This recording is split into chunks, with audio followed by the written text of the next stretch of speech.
Hi అండి. నమస్తే. నేను మీ లక్ష్మీ చౌదరిని. వెల్కమ్ టు మిస్టీ మధురిమలు Telugu audio stories. Brindavanam part 108తో మీ ముందుకు వచ్చేసాను. కథలోకి వెళ్ళే ముందు వీడియోకి లైక్స్, హైప్స్ ఇవ్వడం మర్చిపోకండి యార్. మీరు ఇచ్చే లైక్స్, హైప్స్ వల్ల కథ మరింత మందిలోకి రీచ్ అవుతుంది. చేతన్ మెసేజ్ చూసిన శివ్ తన టీం మెంబర్స్కి ఏం చేయాలో ముందుగానే చెప్పేస్తాడు కాబట్టి మీరు యాక్షన్లోకి దిగండి అని చెప్పి పంపించేస్తాడు అందరినీ. రసూల్ ఫోటో ఎలా అయినా తీసి తనకు పంపించమని చేతన్కి మెసేజ్ చేస్తాడు శివ్.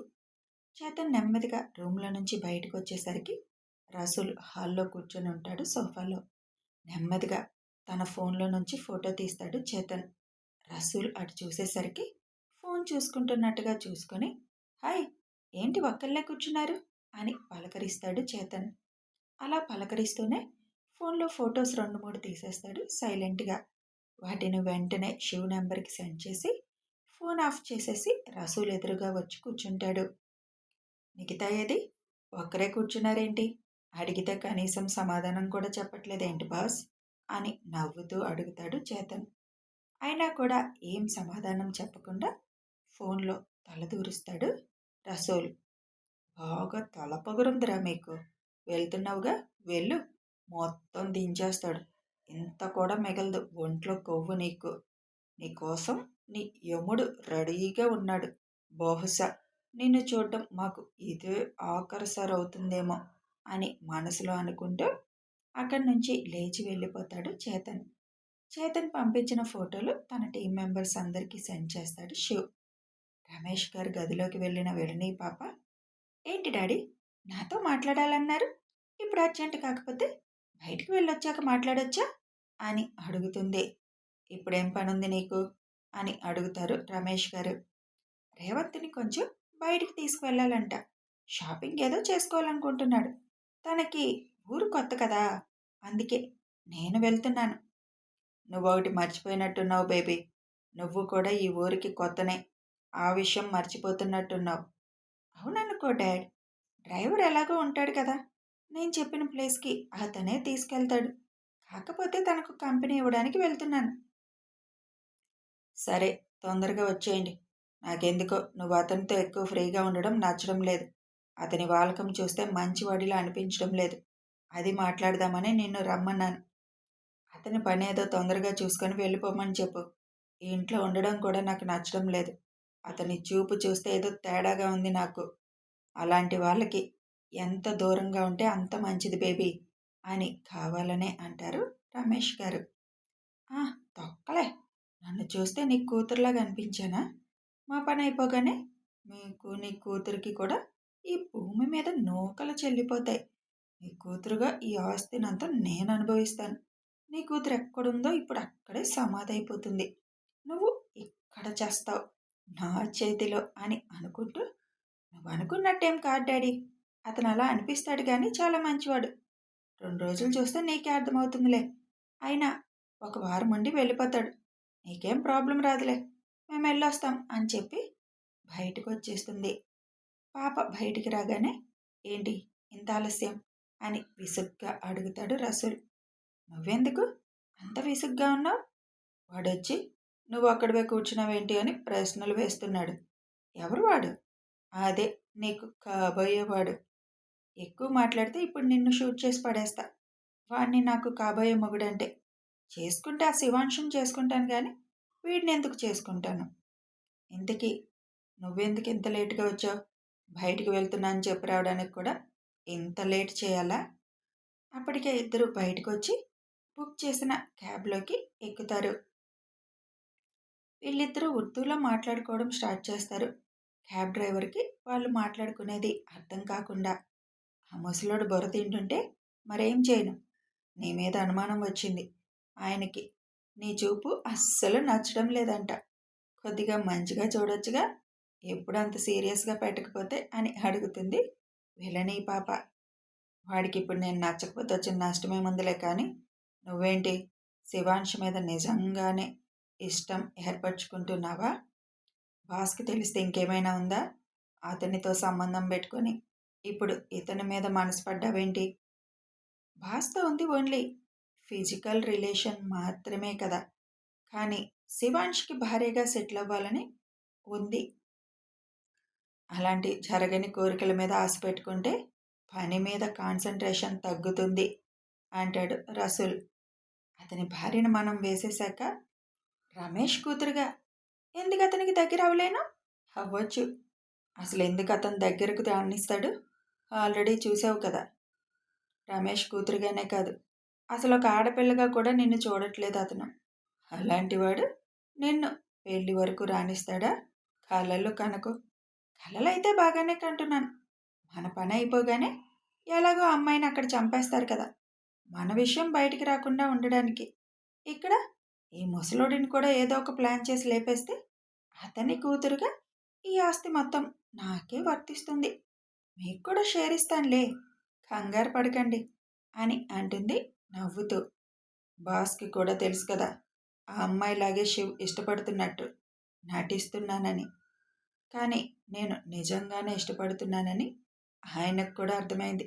అందుకే మొన్న హెచ్చరిస్తున్నాడు కూడా. మరి బాస్ హెచ్చరించారు కదా, ఇంకా ఆసేంటి నీకు? దానివల్ల మనం అందరం దొరికిపోతాం. అది గుర్తుపెట్టుకుంటే మంచిది నీకు అని అంటాడు రసూల్. చూద్దాంలే, ఏదో ఒక విధంగా నా మాయలో వేసుకోవాలని చూస్తున్నాను. జరిగిందా జరుగుతుంది, లేదంటే లేదు.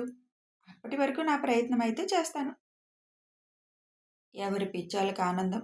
అయినా అతని మీద పగతో వచ్చి ఇప్పుడు ప్రేమ గేమ అంటున్నావేంటి?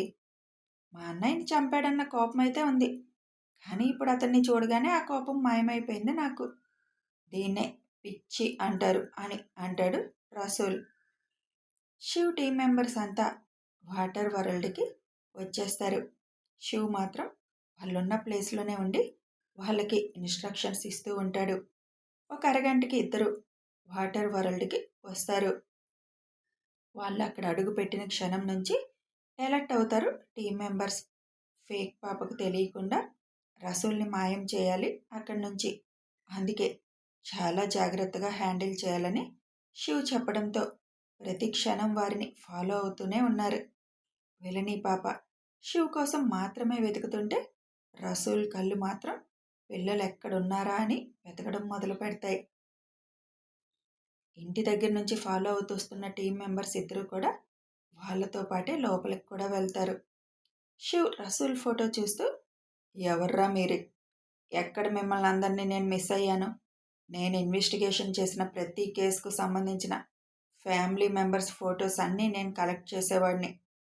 ఎక్కడా నీ మొహం తగలలేదే నాకు. అంటే నువ్వు కూడా మనీ కోసం చేస్తున్నావు ఈ పనులు. నువ్వు కూడా ఒక కాంట్రాక్ట్ కిరాయి గుండాగే ఉన్నావన్నమాట. ఇంకా ఫేక్ పాప ఒరిజినల్ ఫేస్ చూస్తే గాని ఆవిడ గారి సంగతి ఏంటో అర్థం కాదు. మిమ్మల్ని అందరినీ ఆ ఎక్స్ వాడుకుంటున్నాడా, లేకపోతే మీకు కూడా పగలో భాగం ఉందా అనేది తెలియాలి. అప్పుడే నాకు క్లారిటీ వస్తుంది ఎవరు అసలు ఈ ఎక్స్. నేను చంపిన వాళ్ళు ఎవరి ఫ్యామిలీలో ఇలా పగ పెట్టుకుని వచ్చేవాళ్ళు ఎవరూ లేరే. డేవిడ్కి సంబంధించిన వాళ్ళు కూడా కాదు. పిల్లి కళ్ళ పాపతో సహా అందరికీ చెక్ పెట్టేశాను. ఇంకెవరు వీళ్ళు? ఎవరైనా కానీ నాతో పెట్టుకోకుండా నా ఫ్యామిలీని టచ్ చేయాలని ఎందుకు చూస్తున్నారు? ఇలా ఆలోచిస్తూ ఉండగానే శివ్ ఫోను మోగుతుంది. ఐషు నుంచి ఫోన్ కావడంతో ఫోన్ లిఫ్ట్ చేస్తాడు శివ్. కన్నా, లంచ్ చేశావా? లంచ్కి కూడా రాలేదు అని అడుగుతుంది ఐషు. నిజంగానే శివ్ ఇంతవరకు లంచ్ చేయలేదు. టీం మెంబర్స్ని మాత్రం లంచ్ చేసే పనిలో దిగమని చెప్పాడు. తను మాత్రం తన కారులో ఉన్న హెల్తీ డ్రింక్ తాగుతూ వర్క్లో బిజీ అయిపోయాడు. ఐషుకి ఎప్పుడు అబద్ధం చెప్పడు. అందుకే చేయలేదు బుజ్జి అని చెప్తాడు శివ్. ఎందుకన్నా అంత బిజీ? ఏం వర్క్ ఉంది? నువ్వు వెళ్ళింది ఆ దున్నపోతులను పట్టుకోవడానికి కదా, మరి తిండెందుకు మానేశావు? బ్రేక్ఫాస్ట్ లేట్గా చేశాను కదరా, ఆకలిగా అనిపించడం లేదు. ఆకలి వేస్తే తింటానులే. నువ్వు ఇప్పుడు నా క్లాస్ పీకకు డాక్టర్ అమ్మా. నేనేం చెప్పినా ఈ మధ్య నీ క్లాస్ పీకినట్టు అనిపిస్తుంది కదా. ఇంక నేను నీకేం చెప్పను పో. అలాగే తినకుండా కూర్చో. ఎంతసేపు ఆ ల్యాప్టాప్ మీద ఉన్నంత ఇంట్రెస్ట్ దేని మీద ఉండదు. ఇప్పుడు ఈ కొత్త ఎదవలు ఒకరు నీకు పని తక్కువ ఉన్నట్టు పని కట్టుకొని వచ్చారు చావడానికి. వస్తుంటేనే కదా బుజ్జి మన బాడీ కూడా కొద్దిగా ఎక్సర్సైజ్ అయ్యేది. వాళ్ళ సంగతి నేను చూసుకుంటానులే కానీ ల్యాప్‌టాప్ కంటే కూడా ఇంకో దాని మీద నాకు ఇంట్రెస్ట్ ఎక్కువ అని అల్లరిగా అంటాడు శివ్. శివ్ దేని గురించి అన్నాడు అర్థమై ఇది మాత్రం ఉంటుంది అని చిన్నగా సిగ్గుపడుతూ ఏదో ఒకటి తిను కన్నా. అలా ఆకలితో ఉండకూడదు. ఆకలి వేయనట్టు అనిపిస్తుంది. కానీ ఏదో ఒకటి కొద్దిగా అయినా కడుపులో వేసుకోవాలి అని అంటుంది ఐషు. జ్యూస్ తాగానురా ఇప్పుడే. నువ్వేం టెన్షన్ పడకు. ఏదో ఒకటి తింటానులే. సరే కన్నా ఇంపార్టెంట్ పనిలో ఉన్నట్టున్నావు కదా తర్వాత చేస్తాను బాయ్ అని ఫోన్ కట్ చేస్తుంది ఐషు. శత్రు ఎవరన్నది అర్థం కాలేదు బుజ్జి. నేను అనుకున్న మనిషా కాదా అన్నది తేలిపోతే చాలు. ఎవడైనా కానీ నాతో పెట్టుకున్నందుకు బాధపడాల్సిందే కానీ ఫస్ట్ టైం శత్రువు ఎవరో తెలియకుండా వాళ్ళ పని పడుతున్నాను. అసలు శత్రువు ఎవరో తెలిస్తే వెంటనే వాడి ఆట కట్టించవచ్చు. ఇలా కూడా బాగానే ఉందిలే. ఇంతకుముందు శత్రువు ఎవరో తెలియగానే స్కెచ్ వేసేవాడిని అంతం చేయడానికి. ఇప్పుడు వాడెవరో తెలుసుకోవడానికి స్కెచ్లు వేస్తున్నా అని ఆ ఫోటో తీక్షణంగా చూస్తూ ఉంటాడు శివ్.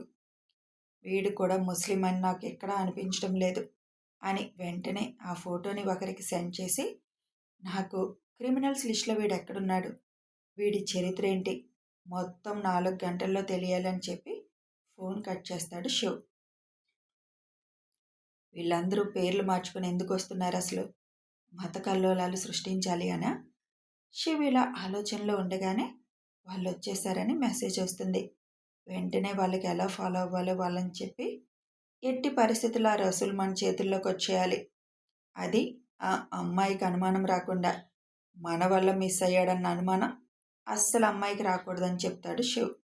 వెంటనే చేతన్కి ఫోన్ చేసి ఆ అమ్మాయి ఇంటి వచ్చాక ఆ అమ్మాయి ముందు మేము అనుకున్న ప్రకారం వాటర్ వరల్డ్ రాలేదని, బయలుదేరే టైంకి అనుకోకుండా వేరే పని పడిందని ఒక మాట అమ్మాయి చెవిలో పడేలా మాట్లాడు.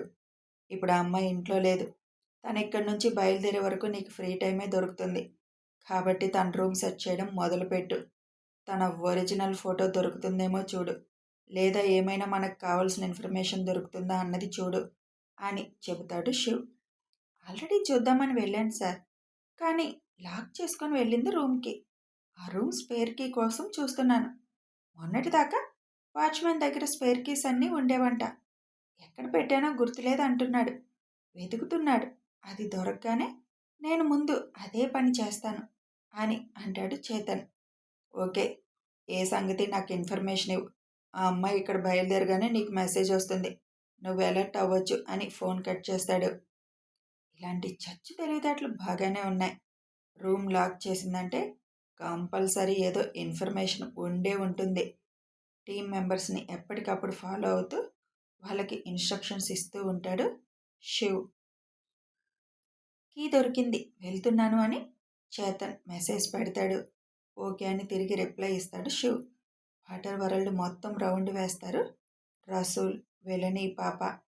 ఎక్కడా శివ్ వాళ్ళు కనిపించకపోయేసరికి వీళ్ళు ఇంకా రాలేదా అని అనుకుంటూ చుట్టూ వెతుకుతూ ఉంటారు ఇద్దరు. మనం తొందరగా వచ్చినట్టున్నాం. ఇంత ఎండలో వాళ్ళు ఎందుకు వస్తారు? మనమే కంగారు పడి వచ్చేసాం. సరే ఇక్కడ కూర్చో అని రసూల్ అనగానే తాగడానికి ఏమైనా తీసుకురా రసూల్, దాహంగా ఉంది అని చెబుతుంది. సరే నేను తీసుకొస్తాను, నువ్వు ఇక్కడే ఉండు అని రసూల్ బయటికి నడుస్తాడు. ఒంటరిగా వస్తున్న రసూల్ని చూసి ఇంటి దగ్గర నుంచి ఫాలో అవుతున్న ఇద్దరిని వెలని పాప దగ్గరే ఉండమని మిగతా వాళ్ళల్లో టీం మెంబర్స్ ఒక ముగ్గురు రసూల్ వెనక వెళ్తారు. కథ కొనసాగుతుంది. మరి రసూల్ అనుకున్నట్లుగా వీళ్ళ ట్రాప్లో పడతాడా? అసలు వీళ్ళందరూ ఎందుకు శివ్ ఫ్యామిలీ మీద పగతో వచ్చారు, ఐషుని పిల్లల్ని ఎందుకు టార్గెట్ చేశారో తెలియాలి అంటే ఫాలో అయిపోండి. వీడియో నచ్చితే ఒక లైక్ చేయండి, షేర్ చేయండి, కామెంట్స్ రూపంలో మీ అభిప్రాయాలు తెలపండి, సబ్స్క్రైబ్ చేసుకొని సపోర్ట్ చేయండి.